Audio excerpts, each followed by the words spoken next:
AMANA Voice, the voice of trust. Brought to you by the American Muslim Association of North America. Each and every Sunday evening at 6 p.m. Each week we will bring to you issues confronting our community. Join us this Sunday at 6 p.m. for AMANA Voice, the voice of trust. Brought to you by your Muslim neighbors on WTPS 1080 AM, the People's Station.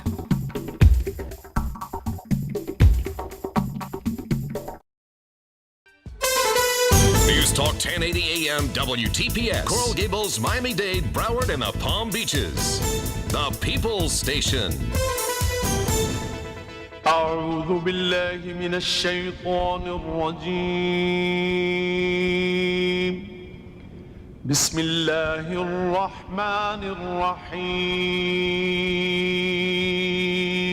In the name of Allah, the Beneficent, the Merciful. الحمد لله رب العالمين الرحمن الرحيم مالك يوم الدين إياك نعبد وإياك نستعين اهدنا الصراط المستقيم صراط الذين أنعمت عليهم غير المغضوب عليهم ولا الضالين.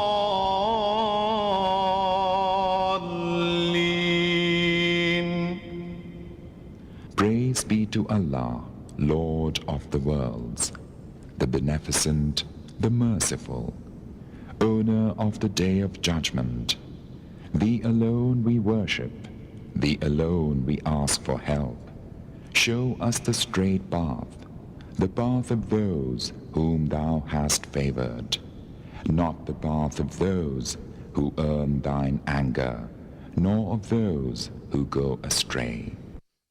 A'udhu billahi minash shaitanir rajim. Bismillahir rahmanir rahim. We begin in the name of Allah, most gracious, most merciful. All praises and glory is due to Allah, Lord of the worlds. We seek refuge in Allah from Shaitan, Satan the rejected. I greet you with the universal greetings of peace. Assalamu alaikum wa rahmatullahi wa barakatuh. I'd like to welcome you once more to Al-Amana, the voice of trust, brought to you by the American Muslim Association of North America. My name is Brother Kamal, and we have a very interesting program prepared for you. This evening, we will be talking about hurricane preparedness. Before we begin our program this afternoon, as usual, we have Brother Sufyan Zawqut, the director of Al-Amana, with his weekly address. Assalamu alaikum, Brother Sufyan. How are you doing? Salam. Thanks God. Everything's good so far. Dear listener, good evening. This is Sufyan Abdulaziz Zawqut, the director of AMANA, the American Muslim Association of North America. As always, we try to bring you programs that can bring benefit to our listeners. This evening program will be on preparedness for the hurricane season. I have invited representatives from both the Broward and Miami-Dade offices of the Emergency Management and Homeland Security to give you information on how to be ready for the season. Also, I urge you to be part of the prevention and the first responders programs. And a lot of volunteer programs you may be part with. Contact the offices of emergency offices in your county and register soon. Also, there are great programs that you can join called CERT program, the Community Emergency Response Team. Myself have been member since in this program since 2003. Contact me if you like a free brochure at telephone number 305-898-9314. It will be a good program tonight. Stick around, and this is back to Brother Kamal. Thank you very much, Brother Sufyan. In our studios tonight, we have two highly qualified individuals here. On my right, we have Aaron Mohres, and on my right, we have Michael Amador. And Aaron is the emergency manager of the city of Fort Lauderdale, and Michael is the community preparedness coordinator. Before we begin our program, I'd like them to introduce themselves and tell us a little bit about what they do with the city of Fort Lauderdale and with the Miami County. Michael, you can start first. Well, good evening, everybody. Thank you for having us in this program. It's very important that this community start to think about preparing for hurricane season. My name is Michael Amador. I work with the Office of Emergency Management and Homeland Security. And before I begin, I do want to go ahead and say a happy Mother's Day to all the mothers out there. I think it's very important, and especially for moms, it's a good day to be with their kids. But going back to business, it's very important that people pay attention tonight, and it's very important that they understand that my role in all this is to hopefully educate and hopefully inform people on how to prepare for all hazards. It's not just hurricanes anymore. It's tornadoes, it's terrorist attacks, it's floodings, it's anything that is all hazards related. And of course, June 1st to November 30th is hurricane season. And we are going to be talking a little bit about that tonight, but it's about preparing. So, Aaron? Hi, thank you very much. Yes, I'm Erin Morez. I'm the emergency manager for the city of Fort Lauderdale.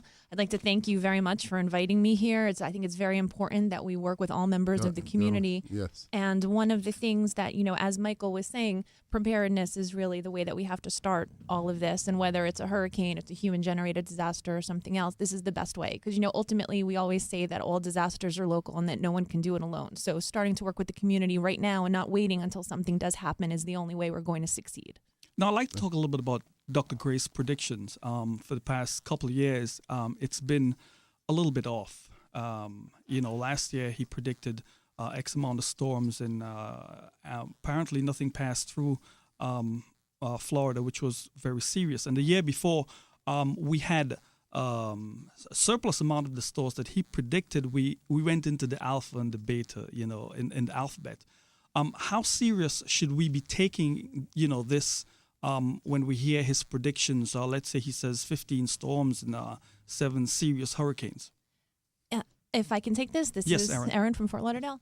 All we need is one hurricane or even a strong tropical storm to affect us. So I think no matter what the predictions from any year to year are, whether we're at the top of the curve or the bottom of the curve, we always know that we are vulnerable primarily between June 1st and November 30th of every single year.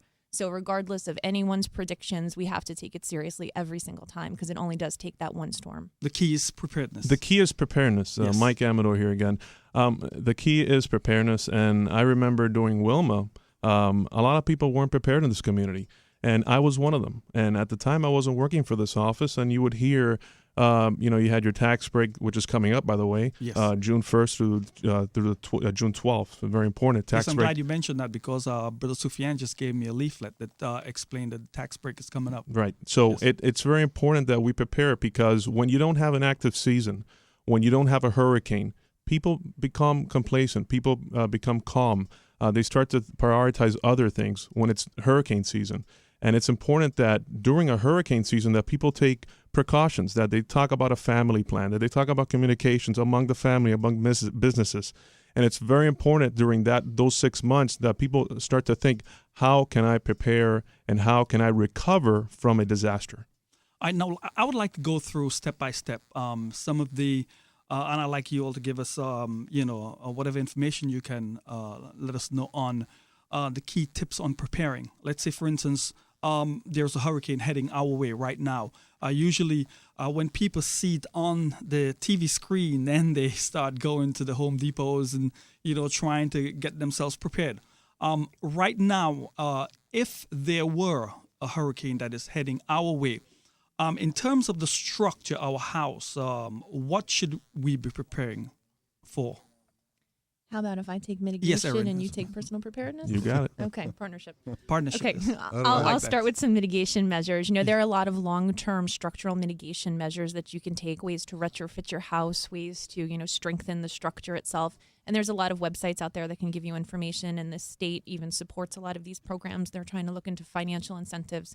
But using your scenario right here that the hurricane is approaching and we know that it's out there, Yes. some of those quick things that you can do is window protection is key, right? So no matter where you live, whether you're inside of a surge zone, outside of a surge zone, we really want to look at window protection that will really help to safeguard the continuity and the cohesiveness of your house.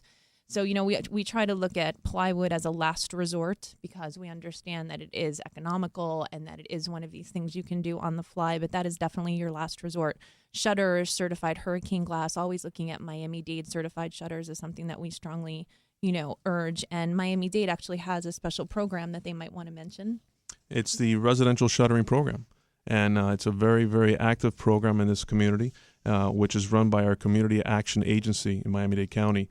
And we have volunteers that work with our office during or before a disaster, before a hurricane, where we go out and we install the shutters for elderly people, low-income folks, and they could call my office, they could call our office if they're interested in the program, and we could provide for free, and we could provide them information on how they can become clients and get the proper installation and how they could get them installed. Yeah. What's the age and the income required? I believe it's over 65, and I believe there's a minimum of 22 or 21,000. If it's not changed. If it's not, it hasn't changed. Yeah. So there are some requirements.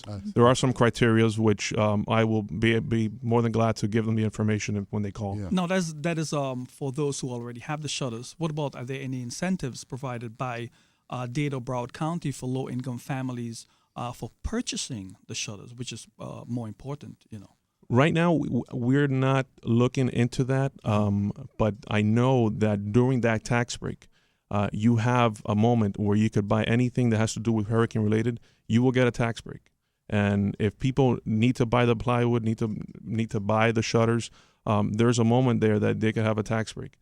I do know that through this program, which has been very effective, we do respond, and once after the storm passes, we do go out and we take the shutters down.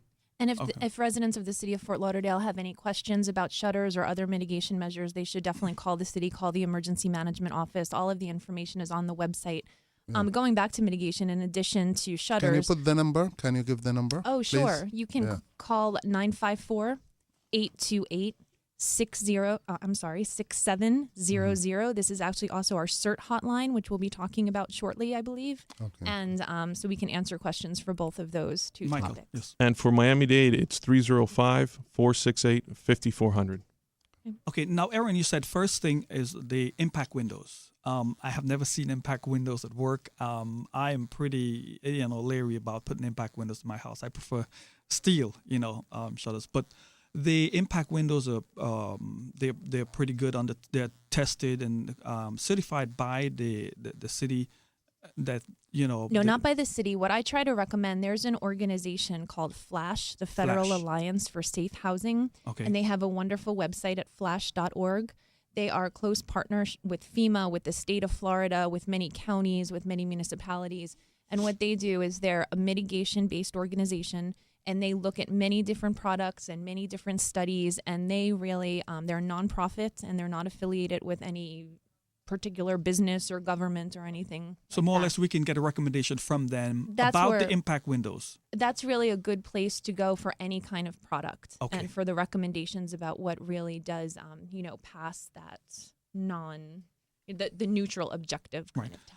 So now, apart from boarding up or putting shutters on the windows, what other tips do you have for us? You definitely want to bring all of your. I'm sorry. Yes. You definitely want to bring all of your loose materials inside. Anything that you can't bring inside, you want to make sure is strapped down. If you have any sort of air conditioner compressor that's outside, make sure it's not sitting flush against the ground. Get it lifted up a little bit, whether it's on a cement slab or on a cinder block. Get just it off the ground. Just in case of flooding, right? Exactly, in case of flooding. If you get any flood water inside of your air conditioning compressor, it can be very expensive to fix. And, in the middle of July or August, you certainly don't want to be out of air conditioning for too long of a period. And as you know, here in South Florida, you certainly don't need a hurricane to flood your lawn.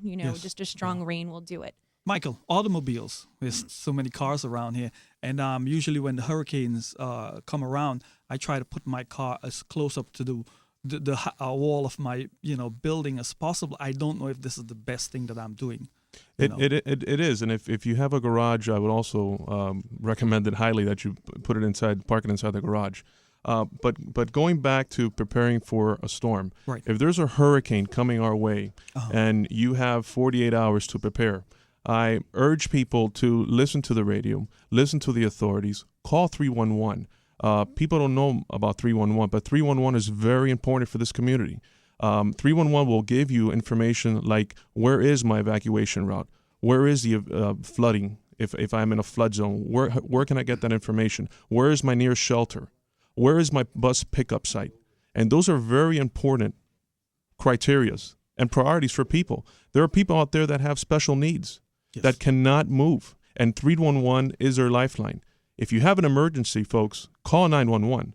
But if you need information, if you have after a storm, if there's power down, lines that are down, call 311 and report it. If there's wild animals in the community, call 311.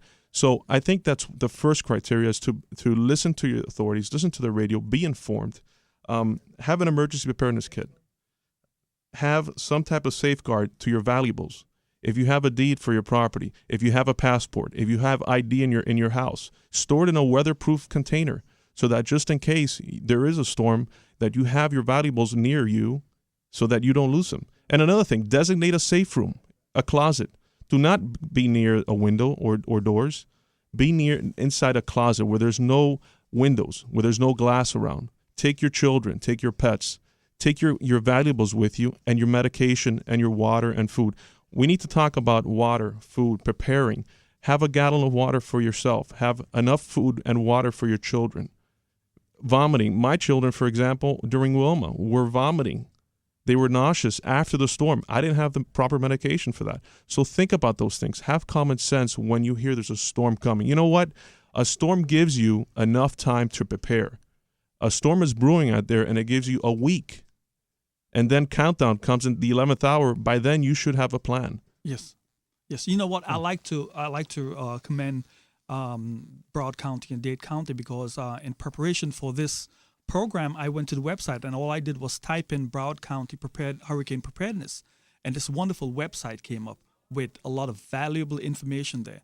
And I'd like to recommend, is this the same for Dade County? You pull up the same thing on the website, Hurricane Preparedness, yes, and the website is going to come up? Yes, the website will come up, and what's important is that you have information on special needs, you have information on your pets, how to register your pets, where your shelters are for pets, what are the criteria for you to leave your pet.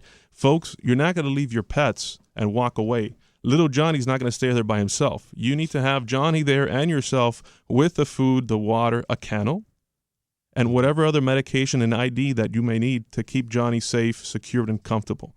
Those shelters that we have are meant for you to go through the storm, and that's it. You take your animal and you leave with your animal. You just don't keep him there and drop him off. Now, Michael, would you recommend, or Aaron, would you recommend putting these numbers on your cell phone, a quick dial-up?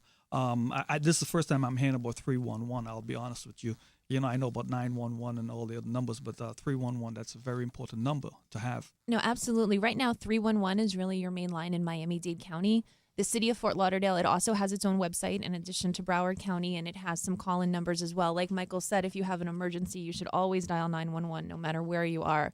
But then in Fort Lauderdale, you can either dial the number I read you before if you just have information pre-storm. Mm-hmm. We have something new also called a hurricane hotline, and that's 954-828-8888.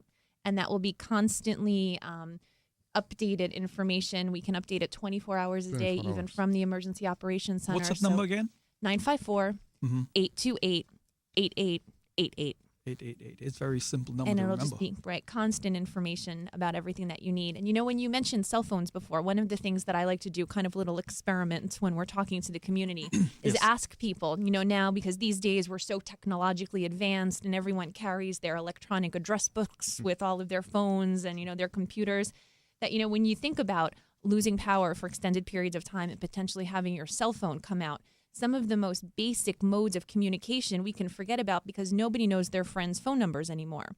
Yes. So one of the experiments I always ask is for families, for children. Do you know your mom and dad's cell phone number by heart, or even do parents know each other's numbers?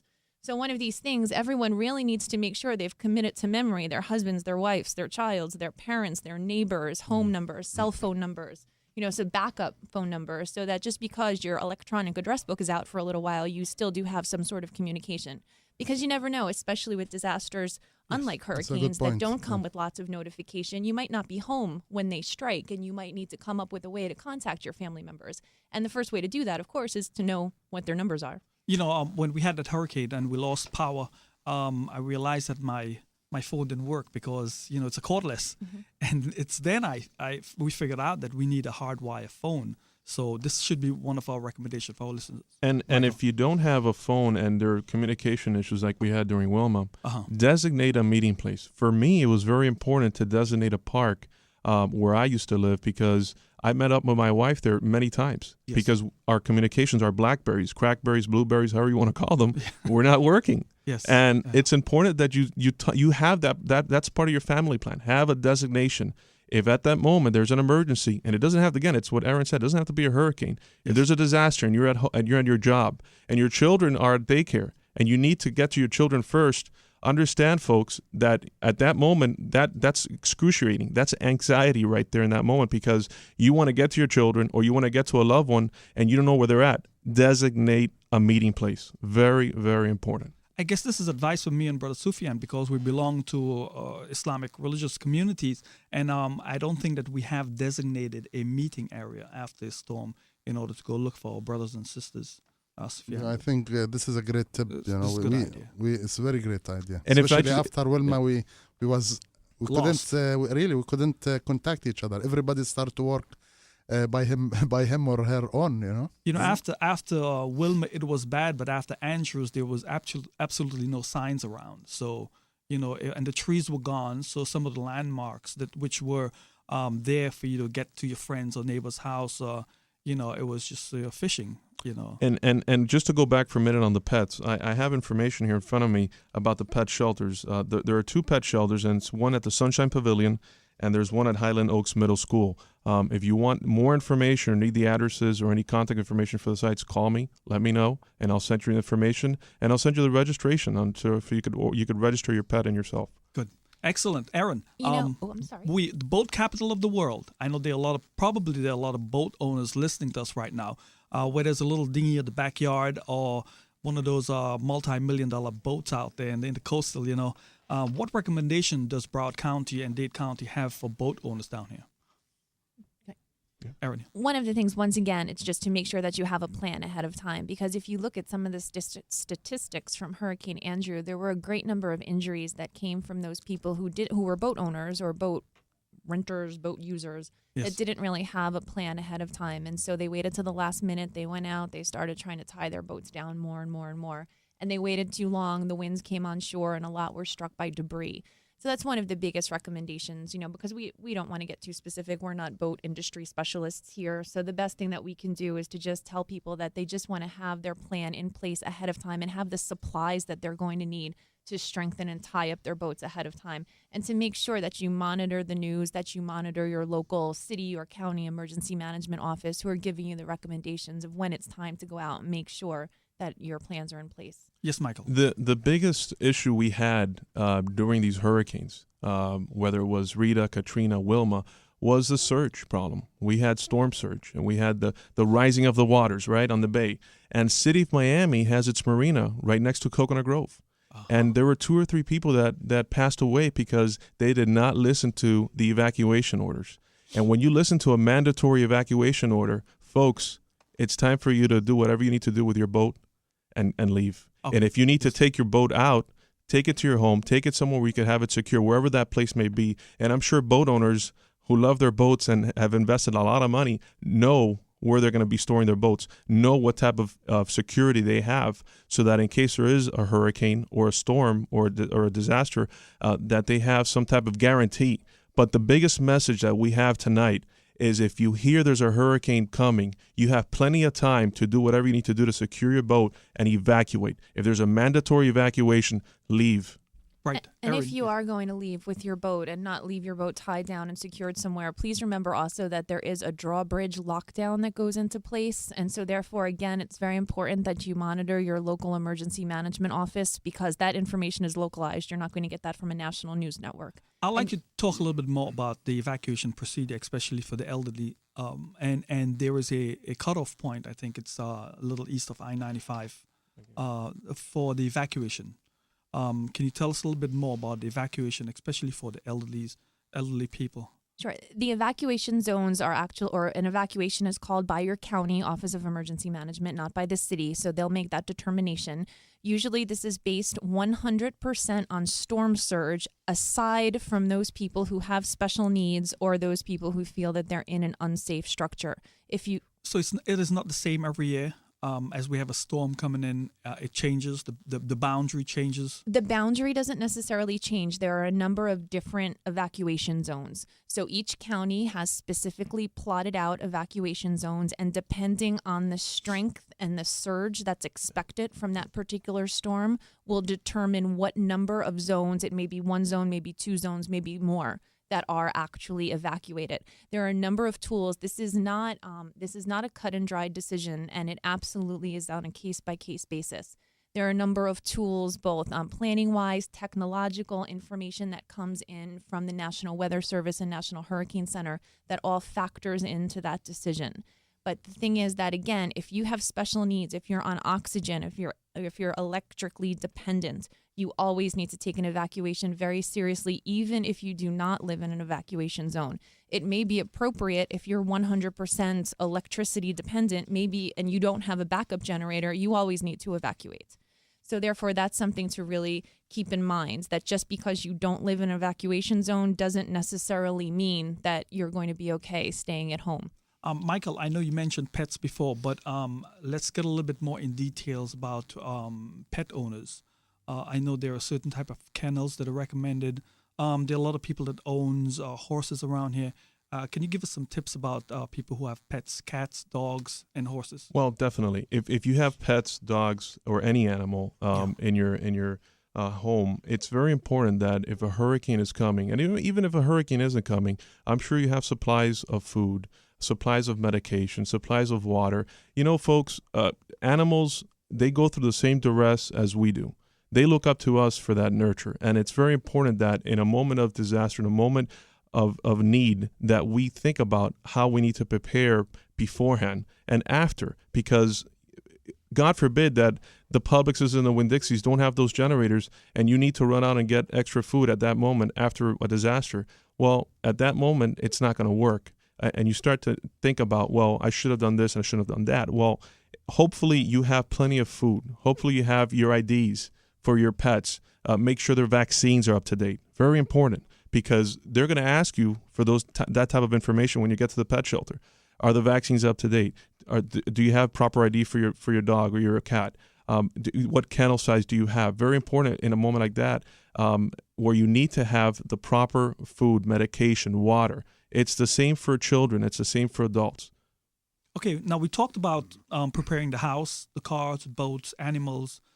What about businesses? Should we think, are there any extra tips about people who have businesses, may have computers, expensive electronic, equipments and things like that? We strongly encourage that all businesses prepare a COOP plan, a continuity of operations plan. And this is something that if you don't already have this underway, we would really recommend you begin this immediately. Yes. You can get lots of information from different websites about the components that should go into a COOP plan. Again, you can call the City of Fort Lauderdale Emergency Management line. I'm sure you could call the Miami-Dade line as well to get some information about that.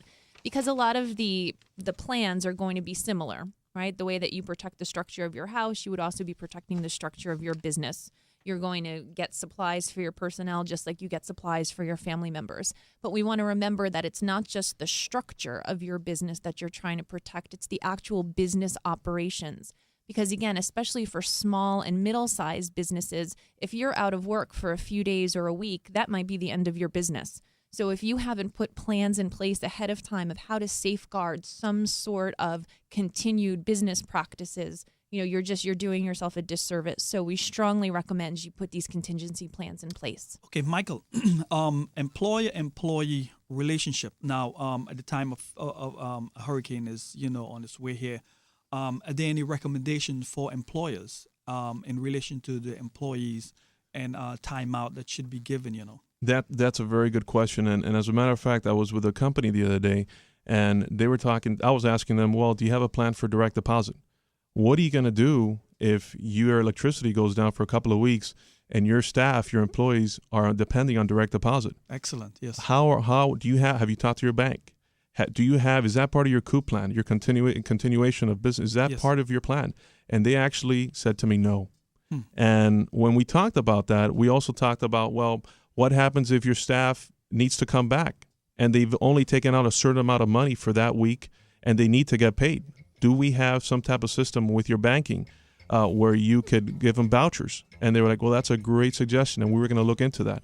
But going back to that coup plan that Aaron was talking about, don't forget that we live in Miami-Dade County. We have the Port of Miami, and we have the airport, which is very, very important.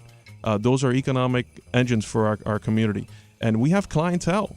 And do we have a plan for those clients? Do we have a plan for tourists and visitors? And if you're in a business and you're in a high-rise, you need to also have a plan for your clients. And an evacuations order is given. Okay, we're up on a break right now. I'd like to ask our listeners to stay tuned. I'd like to give out the number if you'd like to call in 1-877-825-1080. That's 1-877-825-1080.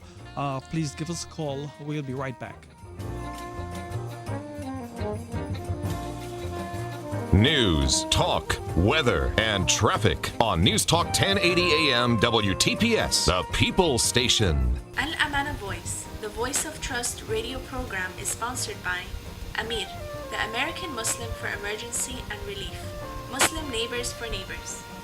We would like to mention that Amana offers free copy of the translation of the Quran in English, Spanish, or in French. Send your request to Amana fax number 305-945-0399 or by email to info@al-amana.org. Amana is a non-profit organization and it is funded by people like you. Please send your donation to Amana, P.O. Box 5212, Miami, Florida 33014. Again, Amana, P.O. Box 5212, Miami, Florida 33014. To learn more about AMANA, the American Muslim Association of North America, please visit AMANA website at www.al-amana.org. News Talk 1080 AM WTPS, the People Station, the place where you are heard. Yes, the coup plan. Assalamu alaikum, peace be with you. You caught me by surprise there. I'd like to welcome you once more to Al-Amana, the Voice of Trust, brought to you by the American Muslim Association of North America. Today we are talking about hurricane preparedness, and we have two highly qualified guests in here. If you have any questions that we have not answered yet, please call us at 1-877-825-1080. That's 1-877-825-1080. And Aaron and Michael. Michael, you wanted to continue about the business plan. Yes, just a few things. I mean, if you right now, if you're on your website and you want to do some surfing on your website, please visit the Homeland Security site and also visit the FEMA site and visit, obviously, our site for anything that has to do with business continuity of operations, a plan.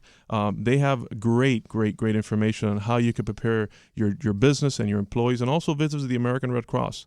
Don't forget that they're a major piece in all of this. They participate in all types of disasters, and they're a great ally of ours. So please visit those sites and visit the Florida Department of Emergency Management site also. So there are a couple of sites there that you could do some surfing on as we're talking. If any questions you may have, please shout them out. Aaron. Yes, and one additional specific business initiative is I think we've all seen the complete proliferation of high-rise buildings all over South Florida and the extreme development going on. And with more and more people living in high-rise apartment buildings and condo buildings and office buildings, we notice some very specific vulnerabilities that these buildings have that lower buildings may not. So what we did in the city of Fort Lauderdale is we teamed with our fire department and we created the Condo Readiness Initiative. And if you look at our website, just fortlauderdale.gov, and you don't have to live in the city, you can live anywhere and use this website. You can go ahead and there's a template on there, and we go specifically through some recommendations and some tips that you should take, whether you live in a condo or, more importantly, if you're the condo manager, the security director, or the engineer. And then at this point, not only this is a two-way information sharing initiative. So this way, we offer you some information and some tips, and then we give you some specific equipment and supplies and pieces of information that you should look for in your condo building. So specifically, where are all of the exits? On what floors do your people with special needs live? Where is your generator located?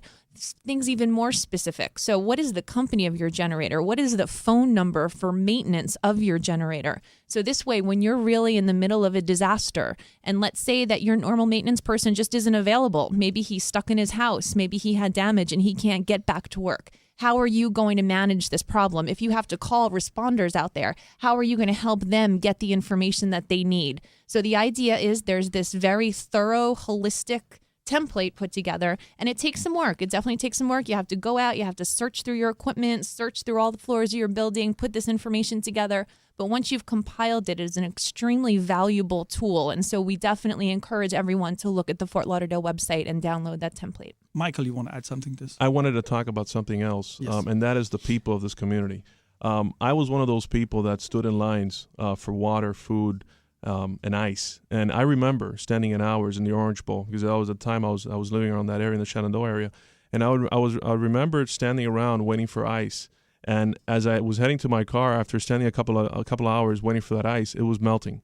And Yes. we took a step back. This office took a step back and said, how can we reach out to people? Now we've been talking about businesses. Let's talk a little bit about people and talking about the food, the water, and ice. And we could walk into that.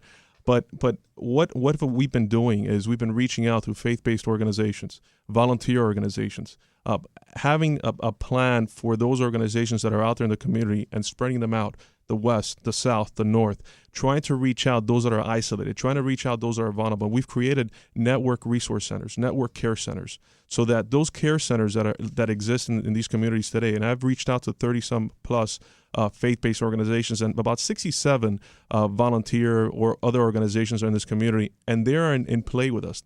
It's a team effort. It's a partnership that exists in this community now, and we didn't have that, and that was a big void, and we needed that. That was key to linking those that are missing and those that are isolated and the vulnerable, especially those in the mobile home community. Yes. We forgot about those. We forgot about those. mobile homes. Yes, we did. And it was very important at that time. And unfortunately, we didn't have these plans in place. And now we do. And we know where they're at. And I'm sure we knew back then, but now even more through these organizations, we've established that communication that didn't exist. So it's just very important. Well, let me give Aaron a shot at the mobile home protection or evacuation. What's recommended? If you live in a mobile home, even if you do not live in an evacuation zone, you should evacuate. Yes. And that's the end of the story. That is very important. I totally agree. Yes. And when I say we didn't have a mobile home plan, we did have a plan, but it's mandatory. If you live in a mobile home, you need to evacuate. If there's a tornado coming your way, folks, turn on the TV. You can see all the tornadoes down in the Midwest. I mean, look what happens when a tornado or a hurricane comes your way and you're in a mobile home. Evacuate. You need to leave. And if you're isolated and vulnerable and you're electrically dependent or bedbound, call 311. Register your special needs registry. Your neighbor, if you know anything about your neighbors, you need to do that for them too. Okay. Now, Aaron, I'd like you to go through the necessary supplies for survival: food, water, the recommended things that we should have in our house per person in the home. Sure. Thank you. I would start by saying you definitely don't want to wait until the hurricane is already on the news, right? It's approaching, because we've all seen it and we've all been stuck in those supermarket lines and those home improvement lines, and you're just miserable. You're miserable. It takes forever. Supplies aren't there. Nothing's on sale, of course, where if you start right now, you can look for those sales, you can clip your coupons, and all of a sudden, a daunting task becomes a little bit more manageable. And we understand as well that it is a financial investment for some people, that not everyone can just go out and buy a month's worth of supplies for their family. So if you start throughout the year, what I like to do is every time I go to the supermarket, for example, I buy one or two more items. And so this way, you spread out your costs over the course of months, and it's a lot easier for most families to be able to absorb. But specifically, some of the items we look for is obviously, first and foremost, is bottled water. We try to recommend a minimum of 3 gallons per person. And this is an absolute minimum that we're starting at, because we like to look at a gallon per person per day.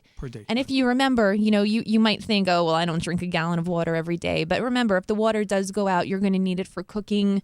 If I'm stuck with my family for an entire week in a house, I certainly want people brushing their teeth, so think about things like that. There's all these other little items that you don't think about right away. But of course, you want to think about non-perishable food, a radio, a battery-operated radio, so that you can, keep up with what's going on in the news, battery-operated flashlights. And if you have all these battery-operated tools with you, of course, you want to make sure you have lots of extra batteries. Michael, did you want to add? Yes. We have definitely. a call on the line. Let me just get a call. Hello, caller. You're on the air. Mirsad. Yes, Brother Kamal Mirsad calling. Assalamu alaikum. Assalamu alaikum salam, Mirsad. Good afternoon to everybody who's listening. I'm calling to talk about the AMIR, American Muslim for Emergency Relief. Yes. Because the topic that you have today in the show is very important, and we Muslims understood that beside these people who are professionals in this effort of emergency relief, we understood that it is important also to organize ourselves on the community level. So you have an existing organization that is there to help for like hurricane preparedness and efforts after the hurricane? Well, not only for the hurricanes. I mean, we could be affected by many different things that need disasters. emergency and For disasters, relief. right? Disasters, right? Okay. And like I said, we understood that part of the preparedness and part of the response to these disasters is also to be organized on the community level, and so that we can assist these people who are now guests in your program, who are professionals, that we can assist them in providing necessary help for everybody in our community. Right? Okay, I know our guests would love to get a hold of an organization that are willing to assist. Yes. If I just may, thank you for calling and participating. It's very important as an organization to take the proper steps to identify the hospitals in your community, identify the clinics, identify the elderly buildings that exist in your community, so that when there is a disaster and there are no generators, we need to know where those people are, because folks, when there's a disaster and there's electricity issues, they're not going to go down the elevator. They have to walk. But we need to identify beforehand where those isolated and those vulnerable folks are. So organizations like yourself could take part in identifying the resources in your community and identifying the needs in your community, which are very, very important for us as first responders. Yes, we as a matter of fact, we realized that the first hand after the last hurricane that we have of Wilma, our organization, American Muslim for Emergency Relief, AMIR, that exists already for 2 years, we were the first one to provide help for the retirement and senior community that is around our masjid. They were not Muslims, but when we went to visit some of Muslims who lived there, we realized that all of our neighbors need help, because the county was overwhelmed by the amount of the amount of the people who needed help. We responded to them, and Brother Rashid was even recognized by the newspaper. Believe me, for 2 weeks he went from door to door to each of the senior citizens, provided the hot meal and the coffee and whatever they needed, and as a result we established very good relationship with our neighbors, and they recognize our Islamic Center in Miami-Dade as a place where they can also come and seek help in the case of any disaster. Mirsad, you have a number that our guests can contact you? Of course. Our AMIR number is 305-898-9314. And we also kind of emphasize or encourage all the people from our community as well as other communities to prepare themselves, just like your guests were saying, to try to make some kind of stack of items that they may need.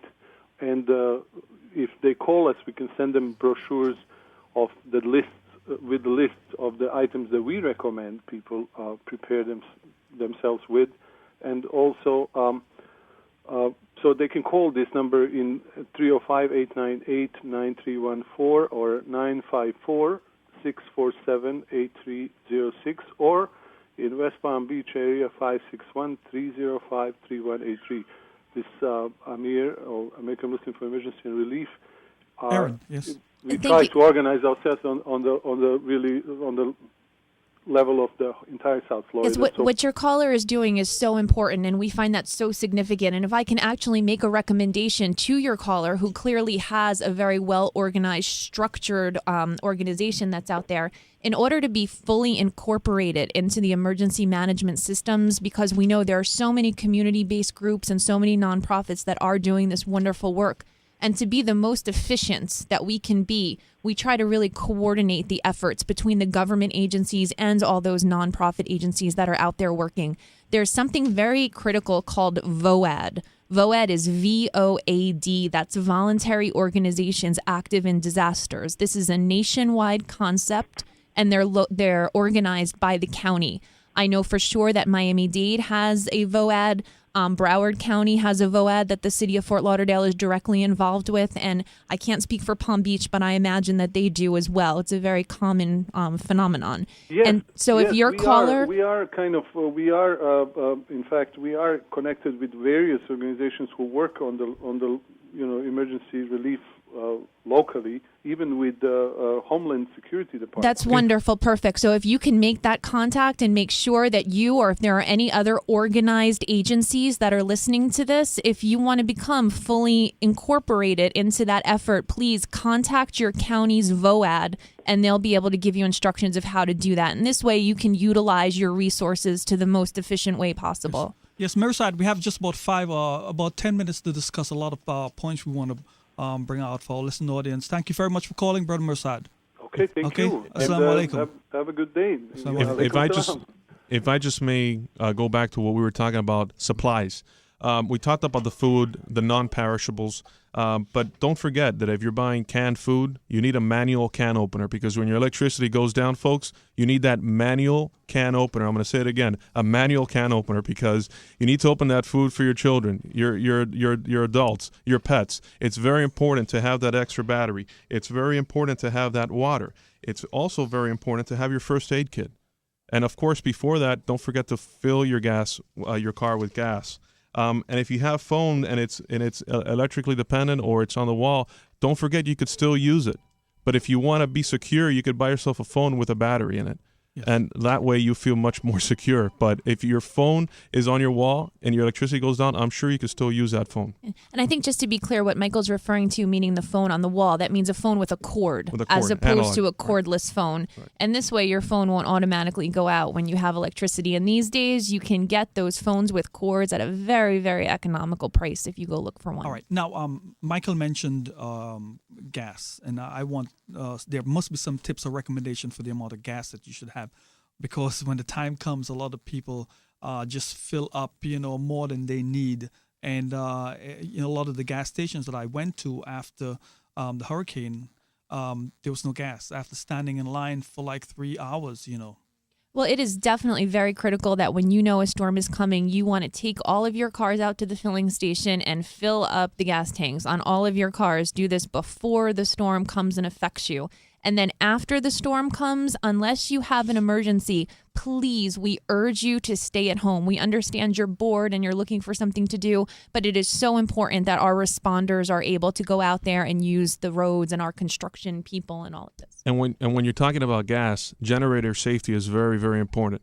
You need that gas or that diesel for the generator, right? So don't forget, if you're going to have a generator, have it outside your patio. Don't have it inside your home. There have been many deaths because of generator use. And people keep their generators next to a window, inside their garage, next to their patio, on their patio, or near a window. Do not do that, because you could get carbon monoxide. So keep them 25, 50 feet away from your home if you can. And if you're going to store gas, keep it away from the house. Keep it somewhere, obviously, where it's going to be secured under a patio or something, but don't keep it near a window or inside your garage. Okay, if you're now tuning in, we're talking about hurricane preparedness with Aaron Morris and Michael Amador.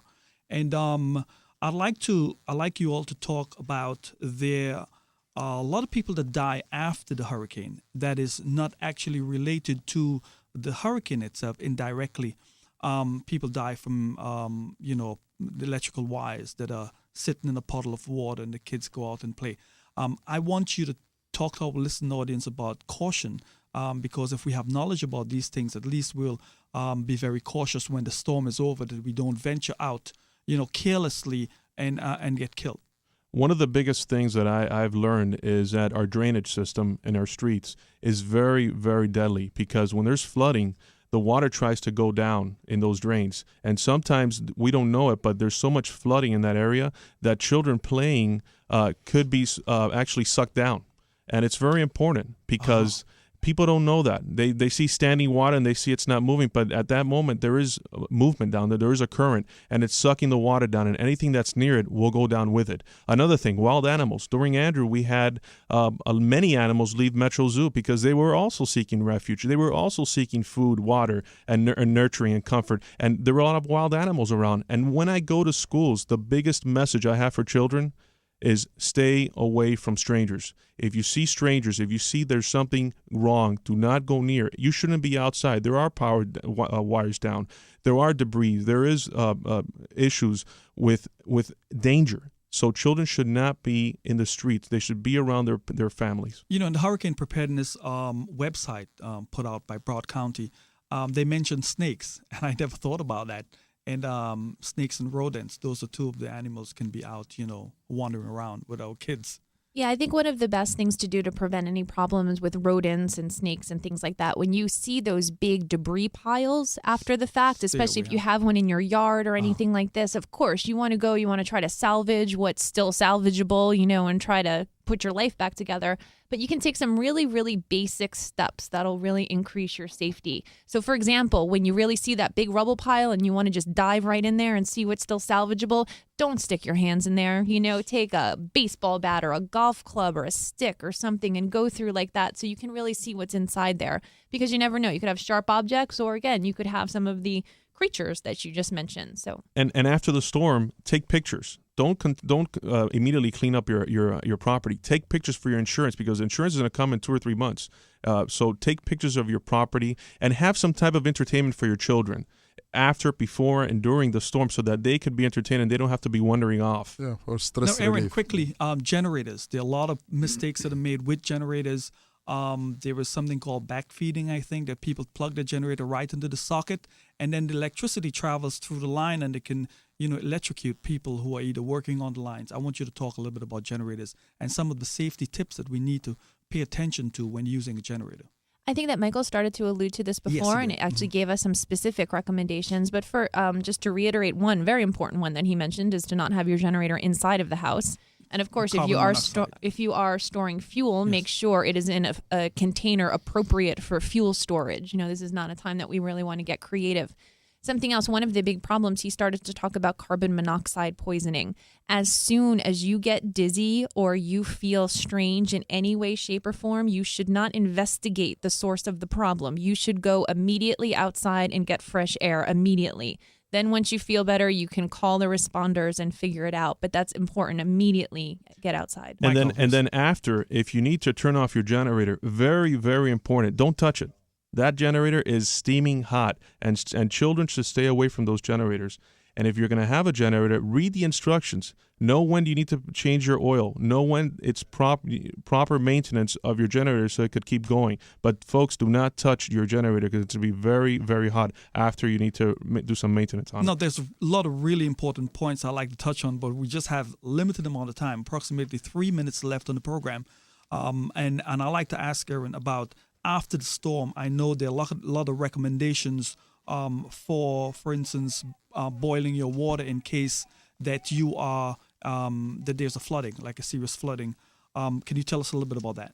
If any flood water comes into contact with any sort of personal products, if it's any sort of food product, cosmetics, anything like this, it's got to be thrown out. It has to. Flood water can be extremely polluted. Really, the best thing to do is make sure that you have, like I said earlier, some sort of battery-operated radio, and just make sure that you're listening to your local news source. It's very important, your local news source. And they will keep you completely updated with what steps are appropriate and what aren't necessary in any given storm. Yes, and if I could give you the quickest tip after a storm and you need to do some repairs on your home, especially your roof, beware of those contractor frauds. Make sure that you have a right contractor license and call the Miami-Dade police. Call 311 and they will check for you. And they will confirm if that contractor is proper. And then also price gouging. Very, very important after a storm. People will take advantage of you, and they will try to price gouge anything, especially ice. So report that to the Miami-Dade Police Department. Listening to all these goodies, I really like today's program. The most important thing here is how to plan, how to be prepared, how to plan. Actually, everybody like to plan, but most of the people, they don't know how to plan. What is your tips for people to sit and start to plan? Exactly what you just said. You have to sit down with everyone in your family and actually plan. Involve everybody. Involve the kids. If you have a grandma or grandpa in the house, get them all together and get them all involved. Follow all the steps we outlined. They're on our website as well, but you need to do it. And if you haven't started it, you should probably start it tonight. And prepare for priorities and what to do and all that. Just sit down with your family and your partners and just... The biggest thing that we have in this county is immigration. Immigration is is an issue because you have a lot of people coming into this county and they don't know what a hurricane is. They've never been around it. So it's very important to have that preparation that Garen was saying. Have a family plan. Have a communication plan. And we're not talking about your cell phone. We're talking about a designated area. So please have that plan. Be prepared. Aaron, you have the final word. After the hurricane, you have serious damage. The importance of taking proper documentation for the insurance. Just like Michael said, make sure you take pictures of everything. Make sure you write everything down, save all of your receipts, and contact your insurance company as soon as possible. Thank you very much. I really appreciate you coming on the program. I hope our listening audience have learned a lot. We'd like you to come back again. Yes, we would love to come back. love to. In the near future. I'd like to thank you all for listening. Until next week, may the peace and blessings of God be with you. Assalamu alaikum.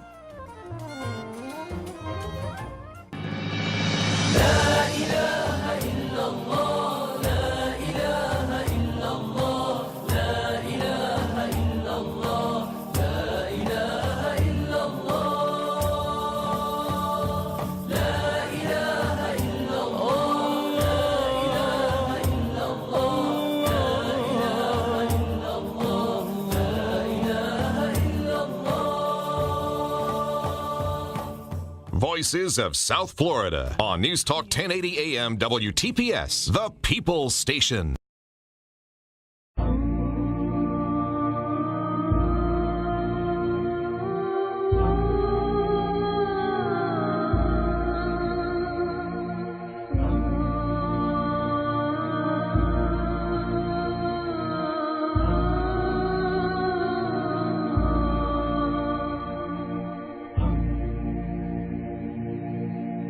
طلع البدر علينا من ثنيات الوداع وجب الشكر علينا ما دعا لله داع ما دعا لله داع. Oh, the white moon rose over us from the valley of Wada, and we owe it to show gratefulness where the call is to Allah, where the call is to Allah. أيها المبعوث فينا جئت بالعمر المطاع جئت شرفت المدينة مرحبا يا خير داع مرحبا يا خير داع. Oh, you who are raised amongst us, coming with a word to be obeyed, you have brought to the certain nobleness. Welcome best scholars to God's way. Welcome best scholars to God's way.